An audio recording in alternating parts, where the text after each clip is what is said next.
What's going on, my broskiis? My name is Toadskii, back again, here to bring you guys yet another One Piece Treasure Cruise video, and today we're here to talk about versus Ace. We've already made a video a couple of days ago talking about versus Akainu and CG, how just he demolishes the 10-star difficulty garb challenges from Whitebeard to Enel and also to Navy. And today we're going to be focusing in on the other side of that versus unit, which is going to be versus Ace. So before we get into the actual breakdown of him versus the content, let's go ahead and actually talk about what he does as a character. So Ace is a strength shooter free spirit with a captain effect of boosting those two classes by 5 times with a 1.3 health boost. He also makes strength decks and quick slots count as beneficial to your team as well, which is ridiculously useful, as you guys will see in this garb challenge video, and also reduces special reverse by 10 turns. This is a really nice effect that he has. I don't know if special reverse is probably the best debuff that he could have had to be removing with his captain effect, but a debuff removing captain effects are always going to be useful to have as time goes on. Moving on to his special ability though, on a 13 turn cooldown, 200 times his attack in typeless damage to all enemies. That's a lot of damage that he does upon activation. He then also goes ahead and changes all slots to matching, and then for your free spirit and shooter characters, he boosts those characters' slot effects by 2.5 for 2 turns. But then he has an added effect that says if he has a specific strength slot on your captain, not on Ace himself, but if your captain in that specific situation has a strength slot when he launches the special, he gives you a chain boundary effect starting at 2.5 and maximizing at 35 times. This part of his special ability is the most annoying because it gives you a lot of damage if you're able to activate it, but having to have your captain specifically have a strength slot at times can be very difficult to happen. Having a look at his versus effect though, it definitely helps out in a lot of situations. Obviously the condition, you need to consume 12 strength decks or quick slots, but it will go ahead and apply an ignited status to the enemy for 2 turns, and then also will give you a 2 times conditional against enemies that are inflicted with that debuff. But a little bit different from versus Akainu is that he cannot apply the ignited status through all immunity, but his conditional effect is stronger than Akainu, so it's give and take there. But then he also will change empty block, bomb, tandem, recovery, and G slots, and also his own slot into a strength slot. So this is great. You just with this unit by himself, you're guaranteed to get a full board of slots.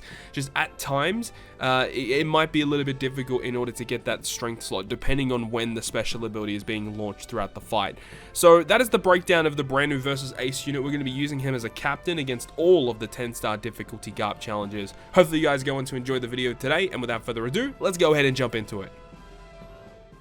Jumping into this, we of course are going to be starting off with the Whitebeard challenge, and with this team, actually we're pretty sure nearly every single team that you guys will see in this video today, we utilize Luffy and Sanji as a sub, because we already know, we've already established now that Ace is an orb booster, and it only makes sense to partner them up with an attack booster, and Luffy and Sanji is such a great unit for that, especially for these garb challenges, because, I mean, later on down the road, there's other important features about Luffy and Sanji as to why they're going to be useful, but they're a great unit, of course. They've got a really good switch effect. They can generate recovery slots, which is good for healing your health back, which isn't really that good for Ace because he wants to see as many strength decks and quick slots as possible, but still it is nice to have that type of character that can generate a recovery slot to get you some health back, you know, the ability and utility that it has to remove some debuffs off of your crew, and also because you can switch between Sanji, which has, you know, the type advantage against an int character, and plus the character being Sanji is also very useful, as we'll talk about a little bit later on in this video. But as for the other characters, we have Stampede Buggy, who is another very useful character for the Ace team, because, you know, obviously Ace not only boosts free spirit, which is the predominant, you know, class that you'll be using with him a majority of the time, but, you know, he also boosts shooter, and, you know, Buggy being a shooter driven, he works with both Ace and Akainu, but he works a little bit better with Akainu because, you know, Buggy, while he has some amazing utility, he has that added effect where he changes all slots, including block, into matching if your captain is a driven character. So it would be nice to, you know, just use the Buggy special, get some utility, as well as getting a full board of matching slots with that by himself. Unfortunately not the case, but we also have Mole in here as well. Mole was kind of like a last minute addition just to give me some additional damage on some of the stages, and it worked out pretty well, honestly. Mole is a fantastic unit, giving you a defense down conditional boost, and I think your captain has to be a free spirit unit in order to get one of the effects to activate, and also, you know, if you hit a couple perfects, you get defense reduction on the next turn, and it's a 3-turn conditional, so it works very well actually. And the final unit is going to be Usohachi, which I do use in a couple of teams in this video today.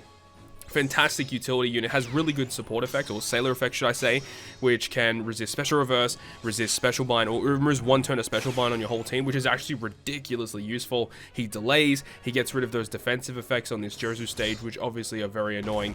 But one of the major issues that I did find whilst using versus Ace is sometimes you don't want to activate the versus special when you're going ahead and you know, using his regular special, because his versus effect will obviously change his own slot into a matching slot, which is very useful for his special, because when you launch the special, if your slot that is in the captain spot is a strength slot, he gives you the chain boundary effect, ranging from 2.5 to 35 times. That mechanic is extremely strong and can really ramp up your damage. And the fact that Ace does get access to it is ridiculous, but of course the condition for that to activate is a little bit annoying. Considering the fact you have a character such as Akainu, which, you know, no matter what happens when you launch the special, you're always getting the 2.5 orb boost and a minimum of a 3 times chain lock, but obviously that can range up to a 3.5 times chain lock, which of course is very good. But you know, even in the condition where, you know, you don't have a certain slot on your team, it doesn't even matter, because Akainu is going to give you everything that you need with his special activation, whereas Ace doesn't have that. You need to have that strength slot in order to actually get the most out of his special, which is honestly that's the only thing about this unit that I just actively dislike, is the fact that that strength slot has to be present. But you know, despite that, this character is, I mean, easily without a doubt the best shooter captain that we have in the game right now, which is good to see. I mean, a little bit later on down the line, we're going to be getting the Fire Tank Pirates, which are also another very good shooter captain. So, you know, shooters are on the way up. We just need a few more better utility units, I would say. But overall, a really impressive team that gets through the Whitebeard challenge without too many issues. So we'll go ahead and jump over to the Enel challenge. So the second challenge of this video is versus Enel, and this is where I was talking about why Luffy and Sanji are going to be useful here, because you can have the support of the rare recruit Pudding, which will enable us on the final stage to remove the stun debuff that we would typically be inflicted with. We've also got Luffy and Sanji appearing once again, of course, because, you know, not only because of that, you know, amazing effect of Pudding, but because, you know, they have the amazing ability to give us an attack boost. Now, in this situation here, you can see that Luffy and Sanji were not binded, which gave us a little bit of ease of use, because we get basically a free turn of attacks, whereas we normally would have to do either a small amount of damage or just outright stall. I mean, we have Marco here as well. We could have technically used Marco if he was also available, because he also removes bind on our team, but it doesn't really matter. Even if we had to stall one turn, didn't really make that much of a difference in the end of the day. But another character on this team as well, we've got Stampede Buggy once again making a return, and we have like 2 other weird units, as we kind of touched up on. Marco, this rare recruit Marco, again, like, I wasn't really too sure who I wanted to bring, because I definitely wanted to bring Buggy and Luffy and Sanji. Those characters are really useful for this fight. But as for the other 2 characters, I kind of just like looked at my strength characters that were shooter or free spirit and just see which ones would kind of fit, because at this point we already kind of got around most of the debuffs. So I just needed just some units that would give us some serious damage, and you know, Marco is really nice because he gives us damage reduction, and then we've got the limited rare recruit Lucy, which gives us a 2.25 times attack boost whenever we launch his special ability. He also gives us some pretty nice debuff removal too. So like, it just depended on the situation that was at hand, and I just felt like these characters, you know, they really got the job done. And I don't know if you could really make it any more optimal. You probably could. I mean, let's be real here. I'm not the most like 5-head, a billion IQ team builder. Definitely not. But I think that this team definitely was quite impressive and got the job done at least. But definitely, I have found that, you know, if you are using these 10-star difficulty GARP challenges as a gauge, these quick enemies sometimes can be a bit annoying. So you could potentially run some other types of units to just give you a little bit of a boost. But I felt that this was just relatively okay, you know. We haven't really talked about the ship yet either. So on this particular team, because our captain is a free spirit unit, we are able to use the Liberal Hind, which gives us an additional 1000 heal per turn, and it's a 1.6 times attack boosting ship. So, you know, in a lot of cases, if you are able to use the Liberal Hind, you outright just should, because that ship is absolutely insane.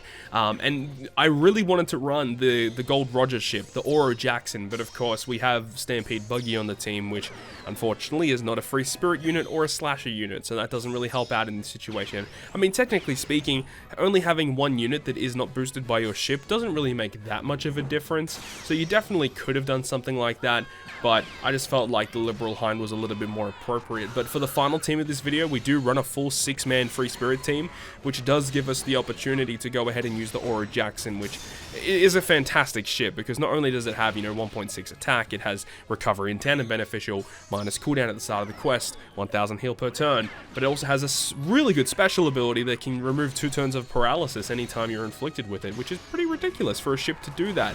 I mean, the Liberal Hind also has a really nice ship effect as well, giving -1 cooldown to your side characters, but again, it's a little bit niche, because while the ship can be used on a lot of different teams and it's not based off of typing, the special ability unfortunately is, which is kind of annoying, but at the end of the day, not really using the Liberal Hind just for the ship special. You're using it outright just because it's a really powerful ship that allows you to tank a little bit more damage due to the amount of healing that you'll get here, of course.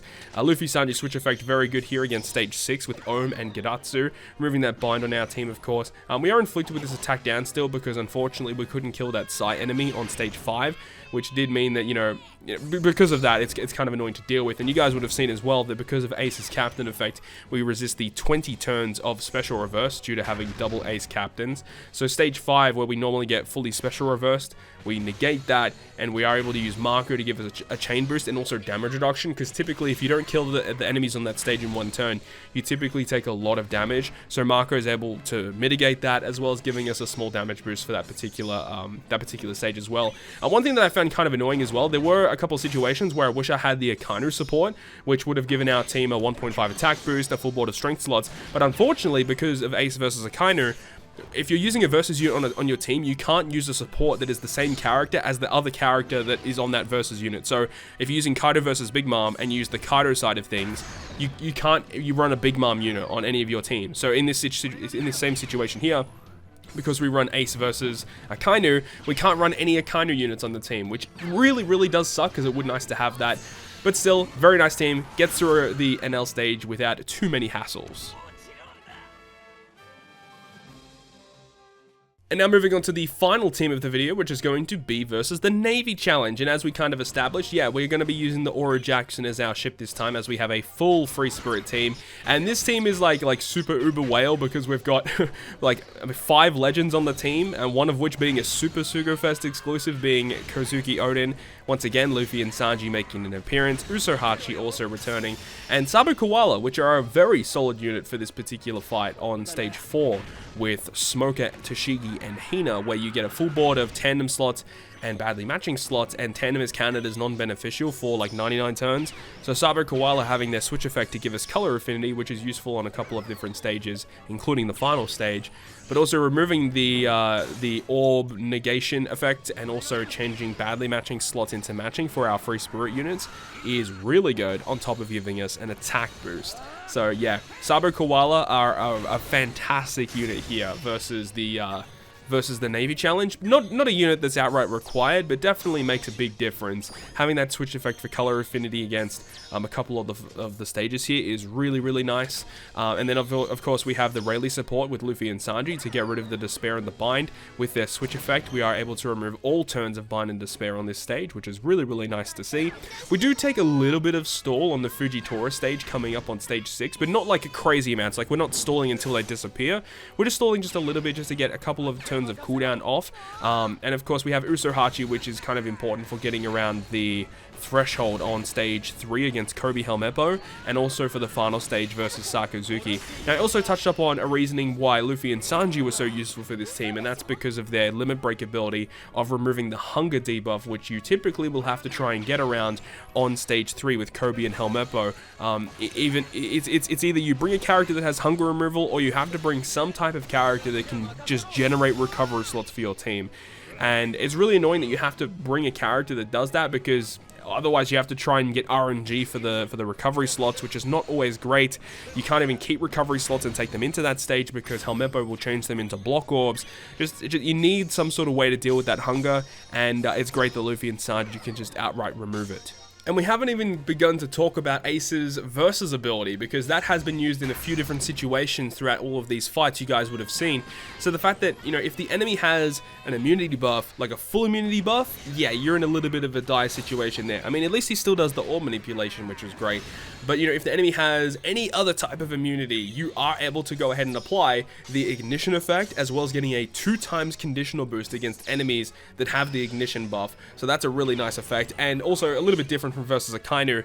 Ace's versus effect will last for 2 turns, whereas versus Akainu's lasts for 4 turns.